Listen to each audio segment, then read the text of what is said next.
Bienvenidos una vez más a Cartas a Lucilio, un viaje estoico.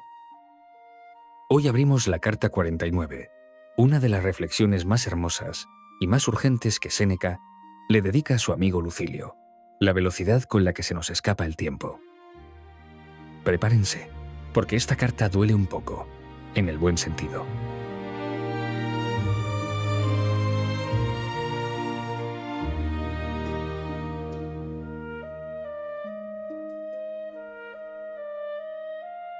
Séneca escribe desde un lugar muy concreto, la región de Campania, en el sur de Italia, con la bahía de Nápoles ante sus ojos, y muy cerca, Pompeya, la ciudad natal de Lucilio. Ese paisaje le trae de golpe la añoranza de su amigo, y a partir de ahí Séneca hilvana una de sus reflexiones más profundas sobre el tiempo, por qué el pasado, por lejano que sea, se siente siempre como si fuera de ayer, y por qué eso debería cambiar radicalmente cómo vivimos cada día. Contexto histórico. Para entender bien esta carta conviene detenerse en dos nombres que Séneca menciona. El primero es Sotión, el filósofo en cuya escuela se sentaba Séneca cuando era, en sus propias palabras, un mozálbete. Sotión enseñaba en Alejandría y pertenecía a la llamada escuela de los Sextios, una corriente que combinaba el pitagorismo con el estoicismo.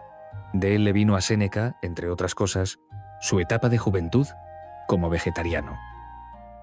Cuando Séneca dice «hace poco», y en realidad se refiere a décadas atrás, no es una figura vacía. Está hablando literalmente de su propia formación filosófica. El segundo nombre es el de los lógicos, a quienes Séneca compara con los poetas líricos que Cicerón decía no tener tiempo de leer ni doblando la duración de su vida. Aquí Séneca apunta directamente a la escuela megárica, y en concreto a un tipo de acertijo asociado a Eubulides de Mileto, un filósofo griego famoso por sus paradojas lógicas. El ejemplo que cita Séneca, el de los cuernos, lo que no has perdido lo tienes, no has perdido cuernos, luego tienes cuernos, es precisamente uno de esos juegos de palabras diseñados para atrapar al razonamiento en una trampa formal, sin aportar ninguna sabiduría real sobre cómo vivir. Séneca no está en contra de la lógica en sí, está en contra de convertirla en un pasatiempo cuando la vida es corta y el tiempo urgente.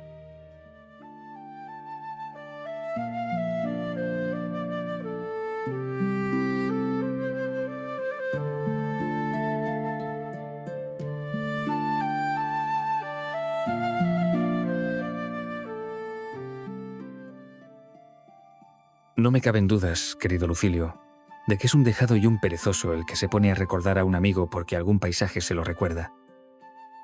Es verdad que alguna vez los lugares habituales sacan fuera la añoranza escondida en nuestra alma. No es que restauren un recuerdo perdido, sino que sacuden su sueño, tal como un criadito personal del difunto, o su ropa, o su casa, renueva el sufrimiento de los dolientes, por más que el tiempo ya lo haya suavizado. Mira por donde Campania y, sobre todo, la vista de Nápoles y de tu querida Pompeya, es increíble cómo han renovado la añoranza que tengo de ti. Estás todo entero ante mi vista. En este preciso instante me estoy separando de ti. Te estoy viendo tragar las lágrimas sin poder evitar que broten tus sentimientos mientras los reprimes. Me parece haberte perdido hace poco. Pues, ¿qué no es hace poco? ¿Cuándo recuerdas? Hace poco, siendo un mozalbete, me sentaba en casa de Soción el filósofo. Hace poco empecé a actuar en pleitos. Hace poco dejé de querer actuar. Hace poco he dejado de poder. Es infinita la velocidad del tiempo y se nos hace más clara cuando echamos la vista atrás, porque les pasa inadvertida a los que están atentos al presente. Tan suave es el paso de su precipitada huida. ¿Quieres saber la razón de esto? Todo el tiempo pasado está en el mismo sitio. Se ve igual. Está ahí todo junto. Todas las cosas caen en la misma cima. Y por otra parte no caben largos intervalos en una realidad que es toda entera breve. Un punto es lo que vivimos, y hasta menos que un punto. Pero incluso de esa pequeñez absoluta se burla la naturaleza, haciéndola aparecer como un espacio más largo. A una parte de ella la convierte en la infancia, a otra en la adolescencia, a otra en la juventud, a otra en esa transición de la juventud a la vejez, a otra en la propia vejez. ¿Qué de pasos en una distancia tan corta? Hace poco te deseaba buen viaje, y sin embargo ese hace poco es una buena porción de nuestra vida cuya brevedad podríamos pensar a veces que no será tanta. No solía parecerme el tiempo tan rápido, ahora su carrera parece increíble, sea porque siento acercarse la meta, sea porque empiezo a mirar y calcular mis pérdidas. Por eso me indigna, sobre todo, que algunos gasten en empresas vanas la mayor parte de ese tiempo que apenas alcanzaría para lo necesario si lo guardáramos con el mayor cuidado. Cicerón dice que, aunque le doblaran el tiempo de vida, no le quedaría espacio para leer a los líricos. En ese mismo cajón pongo a los lógicos, son estúpidos de una manera más seria. Aquellos frivolizan adrede, estos creen que sí, que hacen algo. Yo no niego que haya que atender a esas cosas, pero hay que atenderlas y saludarlas desde la puerta, únicamente para que no nos den el pego, ni creamos que en ellas hay algo grande y misterioso. ¿Por qué te atormentas y machacas con una cuestión que es más inteligente despreciar que resolver? Es natural que quien sale de viaje tranquilo y con tiempo haga acopio de fruslerías. Cuando el enemigo pisa los talones y el soldado recibe la orden de emprender la marcha, es forzoso que deseche todo lo que en los ocios de la tregua había juntado. No tengo tiempo de escudriñar frases de dudoso sentido y probar en ellas mis habilidades. Mira qué pueblos se han coaligado, qué baluartes afilan sus hierros a puertas cerradas. Con gran entereza tengo que prestar oídos a ese estrépito de guerra que me pone cerco. A todos con razón yo les parecería un loco si, cuando viejos y mujeres amontonan piedras para reforzar los muros, cuando la juventud armada espera o exige tras los portalones la señal para hacer una salida, cuando los dardos enemigos chasquean en los portalones y hasta el suelo retiembla con las excavaciones y minas, me sentara indolente para plantear cuestioncillas como «Lo que no has perdido lo tienes». Es así que no has perdido los cuernos, luego tienes cuernos, o alguna otra confeccionada al estilo de esta excéntrica agudeza. Pero es que se me podría considerar igualmente loco si me dedicara a esas cosas. También ahora sufro un asedio. Pero, sin embargo, en el primer caso, me amenazaría un peligro externo. La muralla me separaría del enemigo. En cambio, ahora los elementos mortíferos residen en mí mismo. No tengo tiempo para esas tonterías. Traigo entre manos un asunto importante. ¿Qué puedo hacer? La muerte me persigue. La vida me huye. Enséñame algo contra todo esto. Haz que yo no huya de la muerte, que la vida no me huya. Anímame frente a las dificultades, frente a lo inevitable. Ensancha los estrechos límites de mi tiempo. Enséñame que lo bueno de la vida no consiste en su duración, sino en la manera de llevarla. ¿Qué puede ocurrir? Es más, que las más de las veces ocurre que quien ha vivido mucho tiempo haya vivido poco. Dime cuándo me dispongo a dormir. Puede que nunca despiertes. Dime al despertar. Puede que no vuelvas a dormir. Dime al salir. Puede que no vuelvas. Dime al volver. Puede que no salgas más. ¿Te equivocas si crees que solo en un barco está la vida a un dedo de la muerte? En cualquier sitio, el intervalo es tan tenue. La muerte no se muestra tan cerca en todas partes, pero en todas partes está tan cerca. Despeja esas tinieblas y me enseñarás con mayor facilidad aquello para lo que ya estoy preparado. La naturaleza nos ha hecho aptos para el aprendizaje y nos ha dado una razón imperfecta, pero que puede perfeccionarse. Impárteme lecciones sobre la justicia, sobre la hombría de bien, sobre la frugalidad, sobre los dos sentidos del pudor, el que consiste en respetar el cuerpo ajeno y este otro que es cuidar de sí mismo. Si decides no llevarme por caminos descarriados, llegaré con mayor facilidad a donde pretendo, porque, como dice el trágico, el lenguaje de la verdad es sencillo, y por tanto no conviene hacerlo complicado, pues no hay nada que menos convenga a los espíritus que pretenden grandes cosas que esa astucia engañosa.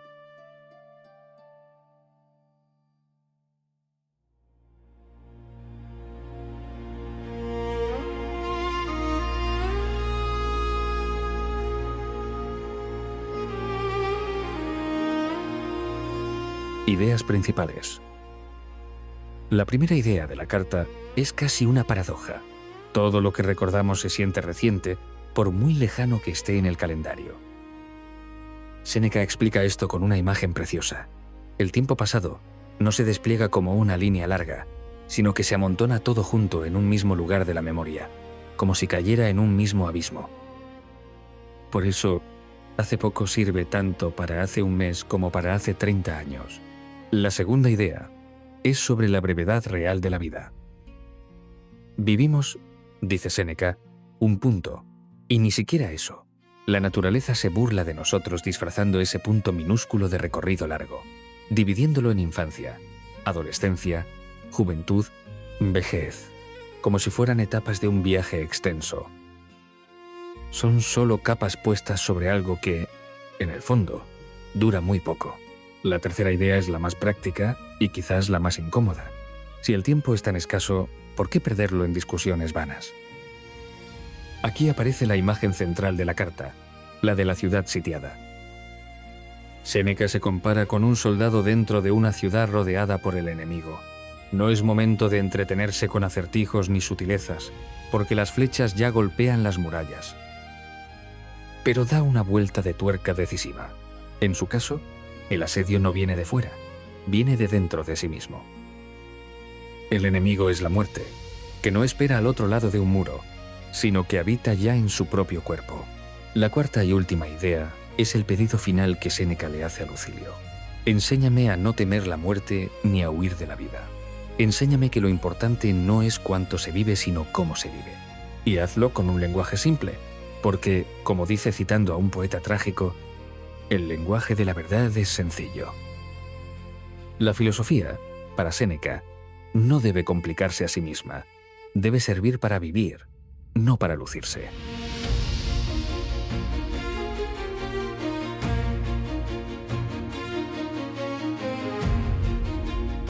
Vigencia actual. Esta carta podría haberse escrito ayer. Todos hemos sentido esa extrañeza de mirar atrás y descubrir que 10 años, 20 años, se sienten como un suspiro, mientras que el día a día, visto de cerca, parece interminable. Esa es exactamente la paradoja que describe Séneca y que la psicología moderna ha confirmado una y otra vez. Percibimos el tiempo de forma muy distinta según lo vivimos o lo recordamos. Pero el verdadero golpe de esta carta está en la pregunta que Séneca nos deja. ¿En qué gastamos ese tiempo que sabemos limitado? Hoy no discutimos paradojas de lógica megárica, pero sí perdemos horas en debates vacíos, en redes sociales, en discusiones que no cambian nada de fondo, mientras la vida, real y frágil, sigue corriendo. La imagen del asedio interior, de la muerte que no está fuera sino dentro de nosotros mismos, es quizás la advertencia más honesta que se le puede hacer a alguien que cree tener todo el tiempo del mundo.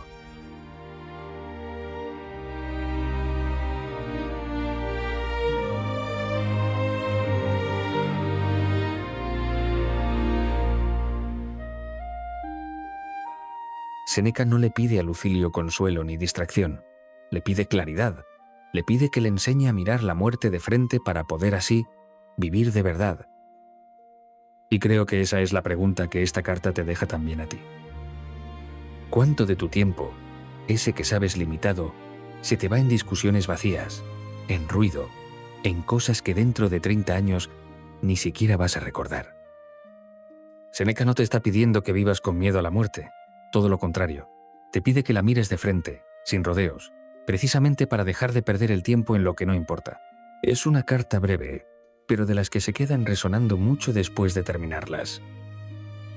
Yo, cada vez que la releo, pienso en cuántas veces me he entretenido en discusiones que no llevaban a ningún sitio, mientras el reloj seguía corriendo sin pedirme permiso. Si esta reflexión te ha llegado, ayúdame a que llegue a más personas. Suscríbete al podcast y déjame tu reseña. Así seguimos construyendo juntos este viaje estoico, carta a carta. Y si conoces a alguien que necesite escuchar esto hoy, compártesela. Nos escuchamos en la próxima entrega.